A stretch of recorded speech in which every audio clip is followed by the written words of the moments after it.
is there a type of book where I could take the world of another author and then put myself in that world or add my own characters. That's called a fan fiction. I started coming up with a book and based off of other books that I loved, like Spirit Animals and The Guardian Herd. And so I took those books and I turned it kind of into my own version of a winged leopard named Splendor on an island, which eventually turned into Splendor. I get a lot of my ideas talking with family. We'll be on a shopping trip or whatever, and they'll be like, you know, you should write a book about such and such, or you should name a character such and such. And so I'll be like, huh, that's a really good idea. So I go home, write the idea down in my journal, and a few months later, maybe actually start writing it. I also, whenever I read a book, sometimes it inspires me and I'm like, oh, this side character has a lot of problems with this, or this character, I could write a book about a character like them. Also, sometimes, whenever I'm laying down in bed, I'll let my mind wander. So that's where I came up with Splendor. That's where I came up with my unpublished trilogy, World Jumper, anything like that. Yeah, I think it's really interesting that people turn ideas into their own worlds, because if we all start with one idea and it really branches out, that's how you get a new genre. That's probably how fantasy, romance possibly even started, because one person had an idea about two lovers who were far away, and then eventually someone maybe wrote a fan fiction about it, had their own ideas, and it turned into this whole genre of romance. I decided to self-publish because I was looking at all of the traditional publishing companies, but none of them seemed to have exactly what I was looking for, because I was looking for something so specific, a Christian fantasy fiction kids novel.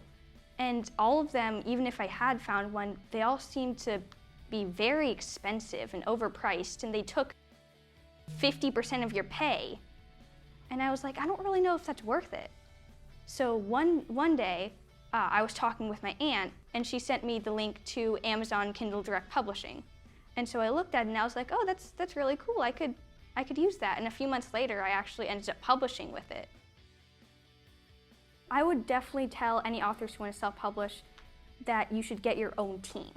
So for example, my mom really helps me a lot with any business stuff. She's a business professor, so whenever I have questions like, should I raise the price? Should I lower the price? She's always willing to answer those questions. My brother Luke, he's really good with websites. He won the Congressional App Challenge, and he loves working on websites. So he actually made my website. He works on graphics, all of the technology part. Yeah, I have it often, and usually writer's block for me is just when I don't feel like writing the chapter. So I kind of avoid it, and I'm like, I don't feel like writing it, so I'll just not. So I procrastinate, I play games instead of doing it, I read other books, and I'll do anything usually. In general, I force myself to write about 7,000 words a day. When I write nonstop, and this is generally like if I don't have anything to do that day, I know that I can write about 7,000 words. I usually set a time frame, so depending on the size of the book.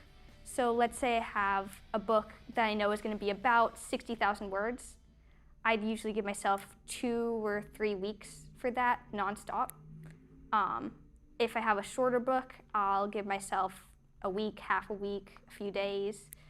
But the easiest way to make sure that I write enough words is just to tell myself, I'm going to write however many words today. I'm going to write a book in this week, in this month. So I just, as of last week, finished the book, Trust Fall with God, which is an inspirational Christian book. I have 6 other books, only Splendor's published. So other than Splendor, I have the World Jumper trilogy, which is World Jumper, Lochinvera, and Abaddon. And then I have Abolishment of Atheism, which we're editing right now and is set to come out sometime this year or next year.